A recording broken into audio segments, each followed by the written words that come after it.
Səhifə 17-də 2.5 nəqliyyat vasitəsini idarə etmə hüququ, maddə 33. Nədir bu nəqliyyat vasitəsini idarə etmə hüququ? Biz burada sürücülük vəsiqəsindən danışacağıq. Bizə nəqliyyat vasitəsini idarə etmə hüquq verən sənəd sürücülük vəsiqəsidir. İndi baxaq görək, bütün nəqliyyat vasitələri üçün sürücülük vəsiqəsi lazımdırmı? Sürücülük vəsiqəsinin hansı kateqoriyaları var, neçə yaşdan ala bilərik? Bu dərsimizdə biz bunları keçəcəyik. İlk növbədə yazıbdır. Bu maddənin ikinci hissəsində nəzərdə tutulan, yaş həddinə çatmış, sağlamlıq cəhətdən sürücülüyə yararlı, yol hərəkəti qaydalarını bilən, sürmə vərdişi, sürücülük vəsiqəsi olan hər bir fiziki şəxs Azərbaycan Respublikasının ərazisində nəqliyyat vasitəsini idarə etmə hüququna malikdir. Deməli, əgər yaşımız, indi deyəcəm hansı kateqoriya üçün hansı yaş lazımdır. Həmin yaşa çatmışıqsa, sağlamlıq cəhətdən sürücülüyə yararlıyıqsa, sürmə vərdişimiz varsa, vəsiqəmiz varsa, istənilən nəqliyyat vasitəsini, həmin sürücülük vəsiqəsini icazə verdiyi nəqliyyat vasitəsini daha doğrusu idarə eləyə bilərik. Onu deyim ki, bütün nəqliyyat vasitələri üçün sürücülük vəsiqəsi lazım deyil. Məsələn, velosipeddir, at arabasıdır, skuterlərdir, əl arabasıdır, kolyeskadır və s. Bunları idarə etmək üçün sürücülük vəsiqəsi lazım deyil. Və bunları idarə eləmək üçün, velosiped və at arabasını idarə eləmək üçün bizim ən az 14 yaşımız olmalıdır. 14 yaşına çatmış hər bir şəxs velosiped və ya arabanı yolda idarə eləyə bilər. Deyirsiniz ki, yaxşı, velosipedi uşaqlar da sürür. Yox, bir var yolda idarə eləmək. Bir var ki, həyətdə, binanın həyətində, öz həyətimizdə, yəni bu başqa şeylərdir. Parkda, bu başqadır. Sırf yolda idarə eləmək üçün ən az 14 yaşı olmalıdır. Daha sonra deməli, keçək burada asma məhəngli velosipedlər, moped və A1 kateqoriyasına daxil olan nəqliyyat vasitəsini idarə eləmək üçünsə 16 yaşımız olmalıdır. Bu yaşları kateqoriyalar deyəndə təkrar deyəcəm. Keçək indi kateqoriyalara. Sürücülük vəsiqəsinin kateqoriyaları. Sürücülük vəsiqəsi maddə 34. Sürücülük vəsiqəsində müəyyən kateqoriyalar var ki, bunlar bizə kateqoriyaya uyğun nəqliyyat vasitəsini idarə etməyə icazə verir. Sürücülük vəsiqəsinin hansı kateqoriyaları var? Bax, burada göstərilibdir ki, hansı kateqoriyalarımız var. Birinci A1 kateqoriyası. A1 kateqoriyası nədir? A1 kateqoriyası mühərrikinin işçi həcmi 125 kub santimetrdən və gücü 11 kilovatdan çox olmayan motosikletləri, trisikılları, yüngül kvadrosikılları idarə etmək üçün bizə verilir. Deməli, A1 kateqoriyası ilə biz nəyi idarə eləyə bilərik? Balaca motosikletləri, hansı ki işçi həcmi 125 kub santimetrdən, gücü 11 kilovatdan çox deyil, həm də trisikl və yüngül kvadrosikıllar. Bu üçünü idarə eləmək üçün bizə lazımdır A1 kateqoriyası və bizim ən az olmalıdır 16 yaşımız. Bu kateqoriya ən az 16 yaşdan verilir. A kateqoriyası nədir? A kateqoriyası motosiklet kateqoriyasıdır. Yəni, bütün növ motosikletləri idarə eləmək üçün bizə veriləcək A kateqoriyası. Və A kateqoriyasının yaş həddi olacaq ən az 18. Ən az 18 yaşımız olmalıdır ki, A kateqoriyasını ala bilək. Bir də belə bir qaydamız var. Bu A kateqoriyası üst kateqoriyadır. A1 kateqoriyası alt kateqoriyadır. Başqalarında da belə var. B1 kateqoriyası, B kateqoriyası, C1 kateqoriyası, C kateqoriyası, D1, D və s. Bu bir olmayanlar D, B, A, C bunlar üst kateqoriya sayılır. A1, B1, C1 bunlar alt kateqoriya sayılır. Üst kateqoriyanı aldıqda artıq alt kateqoriyaya aid olan nəqliyyat vasitəsini idarə eləyə bilirik. Yəni bu nə deməkdir? Əgər bizim A kateqoriyamız varsa, A1'ə aid olanları da idarə eləyə bilirik. Yəni A kateqoriyası ilə biz sürə bilirik bütün növ motosikletləri, bunun içində balaca motosikletlər də daxildir. Plus da trisikl və yüngül kvadrosikılları. Yəni testdə bizdə düşsə ki,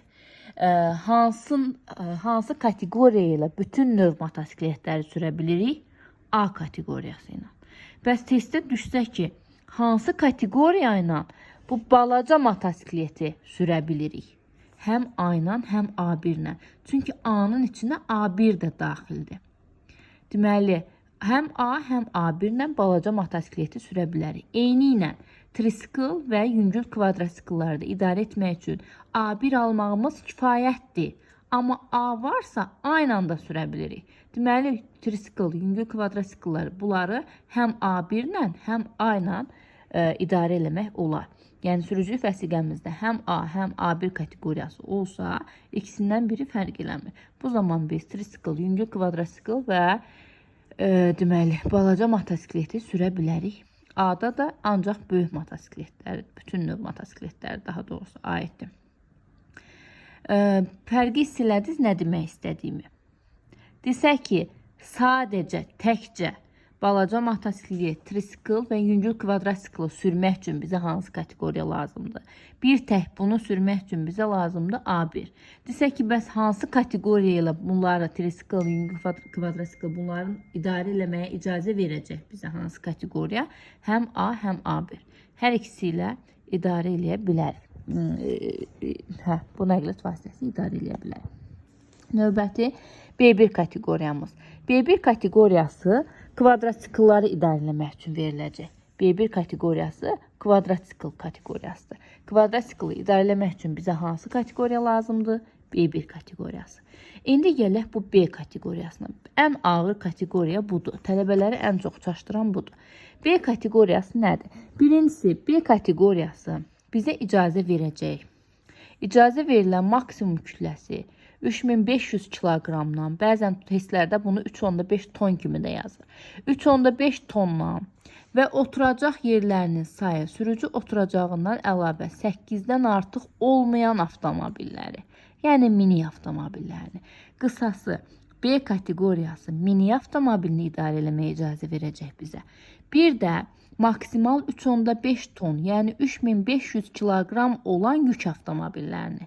Deməli, B ilə həm idarə eləyə bildik mini avtomobilini, hansı ki orada sərnişin sayı olacaq maksimal 8 nəfər, 8-dən çox olmaz. Sürücü ilə bir yerdə ümumi 9 nəfər. Buna da fikir verin, testdə bunu da çaşdıra bilərlər.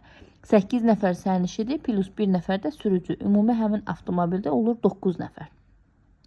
Və yük avtomobilində idarə eləyə bilirik. Hansı yük avtomobilini? Maksimal kütlə ən çox 3,5 ton olan. 3,5 tondan artıq olsa artıq B kateqoriyası ilə bunu idarə eləyə bilmirik.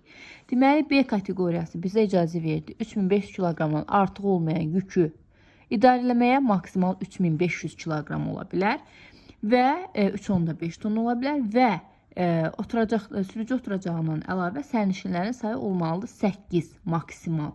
8-dən artıq olmamalıdır. Daha sonra biz bu B kateqoriyası ilə ümumiyyətlə bütün kateqoriyaların özü ilə maksimal 750 kiloqram qoşqu apara bilərik arxamızda qoşub.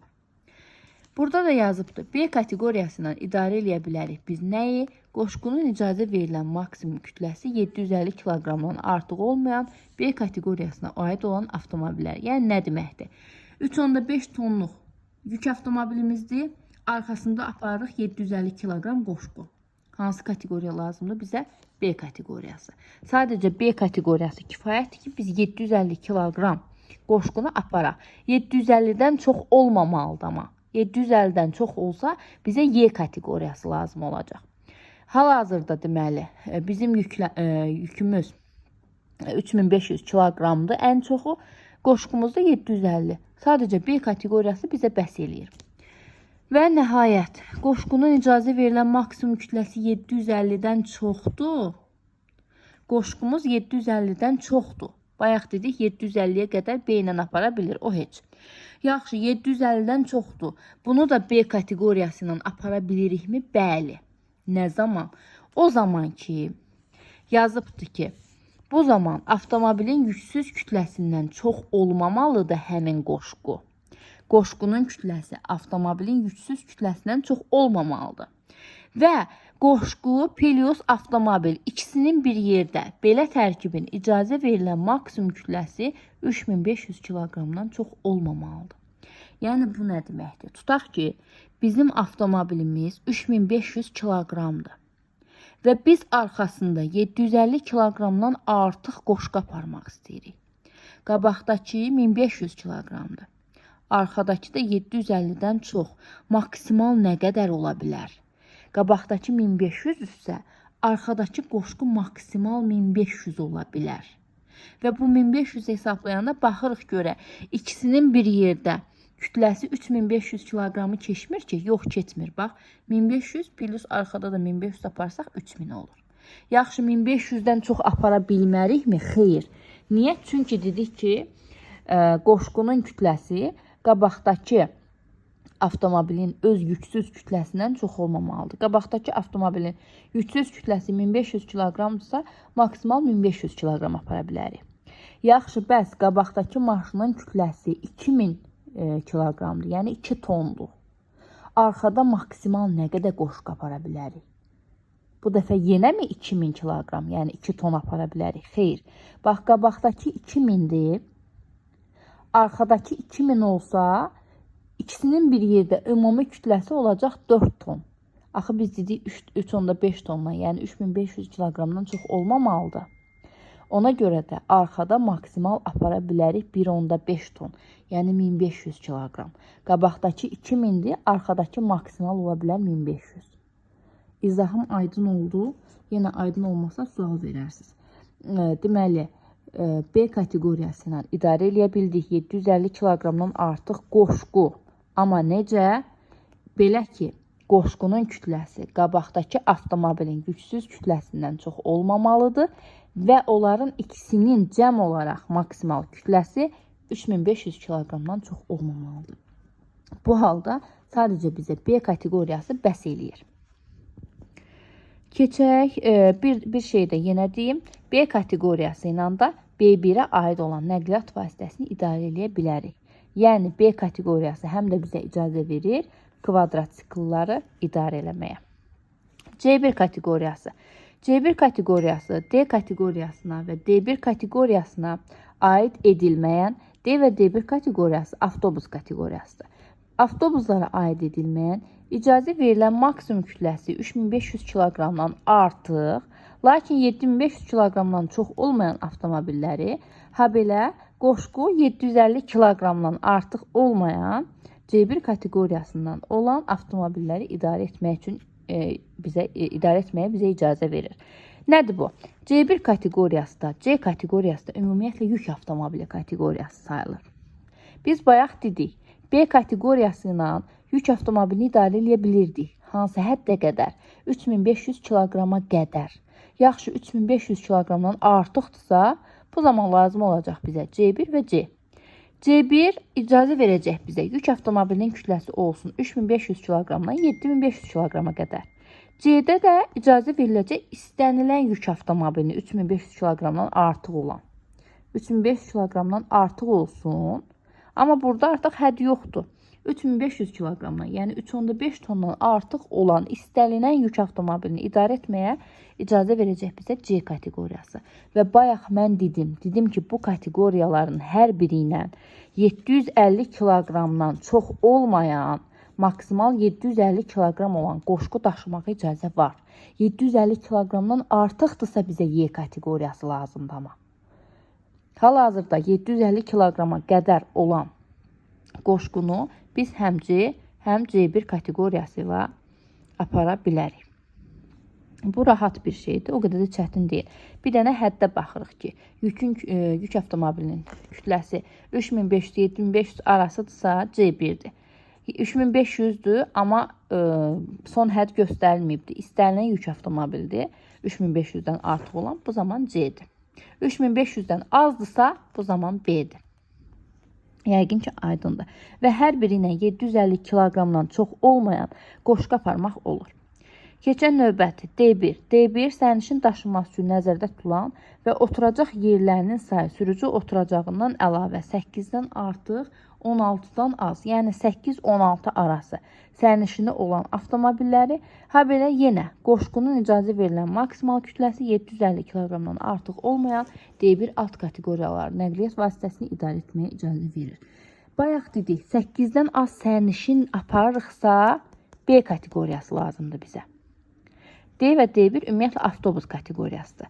8-16 arası sərnişin aparırıqsa, D1 kateqoriyası lazımdır. 8-dən artıq istənilən qədər sərnişin aparırıqsa, bizə lazımdır D kateqoriyası. Və bayaqki kimi yenə həm D1 ilə, həm D ilə, həm C ilə, həm C1 ilə, həm B ilə bunların hamısı ilə qoşqa apara bilirik maksimal nə qədər? 750 kiloqram. 750-dən artıqdırsa, bir dənə bizə əlavə Y kateqoriyası lazım olacaq. Məsələn, C, Y, C1, Y, D1, Y və s. Və indi yaşları qeyd edeyim. Bu A-dır, B1-dir, B-dir, C1-dir, C-dir. Bunları idarə eləmək üçün ən az olmalıdır 18 yaşımız. Bax, bura yazmışam. 18 yaşımız olmalıdır. D1, D-ni idarə eləmək üçünsə bizim ən az olmalıdır 23 yaşımız. Və bu D1, D-də bayaqçılardan fərqli olaraq yaşın maksimal həddi də var. Deyir ki, bu D1, D-ni ala bilərsən 23 və 65 yaş arası.